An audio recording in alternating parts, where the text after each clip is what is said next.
सोनम वांगचुक जो कि देश के हित में काम करते आ रहे थे, उन्होंने अपनी पूरी जिंदगी देश के हित में लगा दिया और लद्दाख का विकास करते रहे।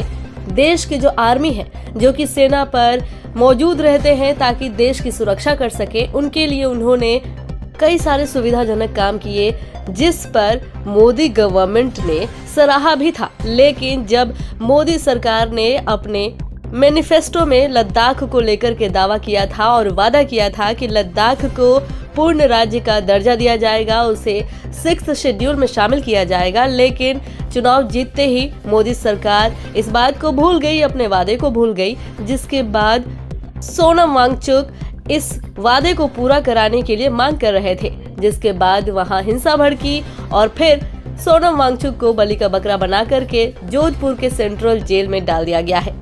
इतनी सारी जानकारी तो आपके पास है ही।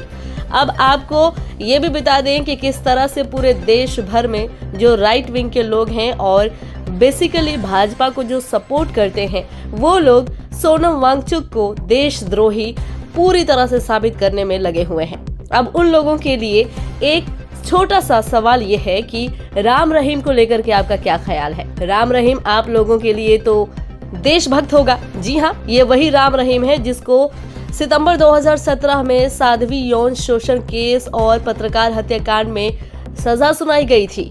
इसके बाद से इस बाबा को जेल भेज दिया गया था। ऐसे में बीते 7-8 साल से राम रहीम रोहतक की सुनारिया जेल में सजा काट रहा है। लेकिन ये आदमी जिसके ऊपर हत्या और रेप के चार्जेस लगे हुए हैं, केस साबित तक हो चुका है और इसे सजा भी मिल चुकी है, लेकिन इस राम रहीम को राइट विंग वाले सच्चा देशभक्त मानते हैं, क्योंकि राम रहीम ने बहुत बड़ा काम किया है। राम रहीम ने नाथूराम गोडसे की तरह खून किया है। राम रहीम ने देशभक्त वाला बहुत बड़ा काम यानी कि रेप करने का काम किया है। इसीलिए राम रहीम देशभक्त है और सोनम वांगचुक जो कि मोदी सरकार का किया हुआ वादा उनको याद दिला रहे थे, इसीलिए वो एंटी नेशनल है। अब आपको राम रहीम के बारे में थोड़ा और बताते हैं। दरअसल राम रहीम को जब से सजा सुनाई गई है, उसके बाद से वो करीब 300 दिन तो जेल के बाहर ही बिता चुका है। कभी बर्थडे के नाम पे तो कभी इलेक्शन हो रहे हैं, उसको जितवाने के लिए सरकार राम रहीम को बाहर निकाल लेती है। जी हाँ, 20 अक्टूबर 2020 को पहली बार राम रहीम को पैरोल दिया गया था। उसके बाद 12 मई 2021 को वो पैरोल पर बाहर आया और फिर 17 मई 2021 पर फिर से उसे 1 दिन की पैरोल दी गई थी। फिर 3 जून 2021 में पेट में दर्द की शिकायत पर उसे पैरोल दिया गया था। 8 जून 2021 को फिर से उसे पैरोल दिया गया। 13 जुलाई 2021 में ही पैरोल मिली। फिर फरवरी 2022 में 21 दिन के लिए उसे पैरोल दी गई थी। जून 2022 में 3 दिन की पैरोल मिली थी। अक्टूबर 2022 में 40 दिन की पैरोल मिली थी। 21 जनवरी 2023 में फिर से 40 दिन की पैरोल उसे दी गई।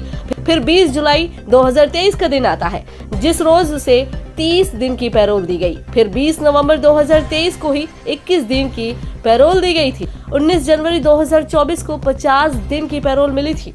वहीं 13 अगस्त 2024 को 21 दिन की पैरोल उसको दी गई थी। इतना ही नहीं, साल 2024 में जब लोकसभा का चुनाव होना था, उससे पहले भी राम रहीम को जेल से बाहर निकाल लिया गया था। उसे 19 जनवरी से लेकर करीब 2 महीने के लिए पैरोल दी गई थी और उसके बाद साल 2025 में भी वो अपना बर्थडे सेलिब्रेट करने के लिए पैरोल पर बाहर आ गया। ऐसे में इस राम रहीम के जेल से बाहर आने पर, बार बार पैरोल मिलने पर जितने भी राइट विंग के लोग हैं और जितने भी भाजपा सपोर्टर लोग हैं, उनको ये सब नजर नहीं आता है। उनको ये सब देशभक्ति ही लगती है। अंधभक्तों के लिए और राइट विंग वालों के लिए राम रहीम बाबा है और सच्चे देशभक्त हैं। लेकिन जो वाकई में देश के लिए काम कर रहे थे यानी सोनम वांगचुक, उन्होंने देश की भलाई में अपना पूरा जीवन निकाल दिया। वो एक एंटी नेशनलिस्ट है।